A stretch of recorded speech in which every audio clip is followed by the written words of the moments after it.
सुप्रभात बच्चों। आज हम बसंत भाग 3 से पाठ 6 भगवान के डाके कविता पढ़ेंगे।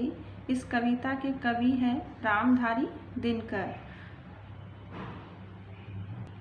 कवि का जीवन परिचय जान लेते हैं। रामधारी दिनकर का जन्म 13 सितंबर 1908 में बिहार में हुआ था तथा इनकी मृत्यु 24 अप्रैल 1974 में हुई। तब वे 65 वर्ष के थे। इन्हें साहित्य अकादमी अवार्ड, पद्म भूषण अवार्ड और भारतीय ज्ञानपीठ अवार्ड से सम्मानित किया गया और ये सम्मान उनकी रचनाओं के लिए मिला, जिन्हें पाठकों ने काफ़ी सराहा। इनकी प्रमुख रचनाएं हैं रेती के फूल, उजली आग का कुरुक्षेत्र, उर्वशी आदि तथा इनकी कविताएं हैं गीत, हारे की हरिनाम, आत्मा की आंखें आदि। इन्हें राष्ट्र कवि से भी सम्मानित किया गया। इन्हें किस नाम से जाना जाता है? राष्ट्र कवि। राष्ट्र किस क्या होता है? पूरे देश। इस कविता में कवि ने पक्षियों और बादलों को भगवान के डाकिए माना है और उन्होंने बताया है कि पक्षी और बादल भगवान के संदेश वाहक होते हैं। वे आकाश में पक्षी निरंतर एक स्थान से दूसरे स्थान पर घूमते रहते हैं और बादल भी इधर उधर दौड़ते रहते हैं। इन दोनों को देखकर ऐसा लगता है कि जैसे ईश्वर का संदेश पाकर एक देश को पार करके दूसरे देश में जाते हैं और ईश्वर का संदेश बांटते हैं। कवि पूरे विश्व को एक मानता है और उन्होंने बताया है इस कविता में कि प्रकृति ने इन देशों में कोई फर्क नहीं किया, तो हम इंसानों को भी कोई भेदभाव नहीं करना चाहिए। जैसे एक देश से दूसरे देश को जाती हुई सुगंध को कोई बांध नहीं सकता, इस कविता में तत्सम और तद्भव शब्दों का प्रयोग किया गया है। तत्सम शब्द कौन से होते हैं? जिन्हें हम संस्कृत से हिंदी में प्रयोग में करते हैं, और तद्भव शब्द कौन से होते हैं? जो हिंदी में अपने ही शब्दों में प्रयोग किए गए हैं। कविता पढ़ते हैं। पक्षी और बादल ये भगवान के डाकिए हैं, जो एक महादेश से दूसरे महादेश को जाते हैं। हम तो समझ नहीं पाते हैं, मगर उनकी लाई चिट्ठियाँ पेड़ पौधे पानी और पहाड़ बाँसते हैं। कठिन शब्दार्थ देखते हैं। डाकिए किसे कहते हैं? संदेश देने वाला, जो हमारे रिश्तेदारों और शुभ चिंतकों का पत्र हमें पहुंचाता है। महादेश यानी विशाल देश। बाँसते हैं न, बाँसते हैं यानी पढ़ते हैं। कवि ने इस पद्यांश में बताना चाहा है कि पक्षी और बादल भगवान के डाकिए हैं, जो मुक्त भाव से विश्व बंधुत्व का संदेश एक देश से दूसरे देश को पहुंचाना चाहते हैं। पक्षी और बादल ये भगवान के डाकिए हैं।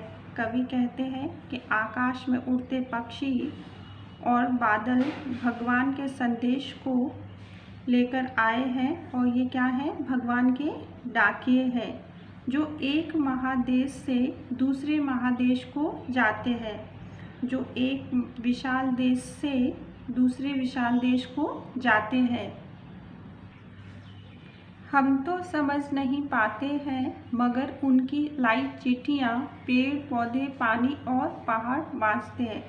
कवि कहता है कि पक्षी और बादलों का संदेश उसको हम तो नहीं समझ पाते हैं, मगर जिनके लिए ये जो संदेश भेजा है वो इसे समझ लेते हैं। कौन? पेड़ पौधे पानी और पहाड़। कवि ने भगवान का डाकिया किसे कहा है? पक्षी और बादलों को। और क्यों कहा है? क्योंकि पक्षी एक देश से दूसरे देश में घूम घूम कर तथा बादल उमड़ कर विश्व बंधुत्व का संदेश पूरी प्रकृति को पहुंचाते हैं। आगे पढ़ते हैं। हम तो केवल यह आंकते हैं कि एक देश की धरती दूसरे देश को सुगंध भेजती है और वह सौरभ हवा में तैरते हुए पक्षियों की पाँखों पर तिरता है और एक देश का भाव दूसरे देश में पानी बनकर गिरता है। कठिन शब्दार्थ देखते हैं। आंकते हैं यानी समझते हैं, अनुमान लगाते हैं। सुगंध यानी खुशबू, सौरभ यानी भी खुशबू होता है। पाँखों यानी पंख, तिरता है यानी तैरता है। भाप यानी ऊष्मा। कवि संपूर्ण विश्व को एक मानते हुए कहता है कि जिस प्रकार प्रकृति किसी प्रकार का भेदभाव नहीं करती, उस प्रकार हम इंसानों को भी किसी प्रकार का भेदभाव नहीं करना चाहिए। हम तो केवल यह आंकते हैं। कवि यहाँ कह रहा है कि हम सिर्फ यह अनुमान लगाते हैं, यही समझते हैं कि एक देश की धरती दूसरे देश को सुगंध भेजती है। कवि यहाँ कह रहा है कि धरती पर एक प्रदेश की फूलों की सुगंध हवा में तैरकर पक्षियों की पंखों के द्वारा दूसरे देश में बिना किसी बाधा के, बिना किसी रुकावट के जाती है। जिस प्रकार हवा को कोई रोक नहीं सकता, उसी प्रकार मनुष्य को भी इसी राह पर चलना चाहिए। उन्हें आपसी भेदभाव मिटाकर प्रेम पूर्वक रहना चाहिए। एक देश का भाप दूसरे देश में पानी बनकर गिरता है, अर्थात एक देश का पानी भाप बनकर बादल रूप में दूसरे देश में बरसता है। प्रकृति ना किसी बंधन में बनती है, ना किसी प्रकार का भेदभाव करती है। इसी प्रकार कवि यहाँ विश्व एकता का संदेश देना चाहता है। एक देश की धरती दूसरे देश को सुगंध भेजकर क्या संदेश देना चाहती है? एक देश की धरती दूसरे देश को सुगंध भेजकर हमें सद्भाव और एकता का संदेश देना चाहती है। एक देश की भाप दूसरे देश में क्या बनकर गिरती है? पानी बनकर बरसती है।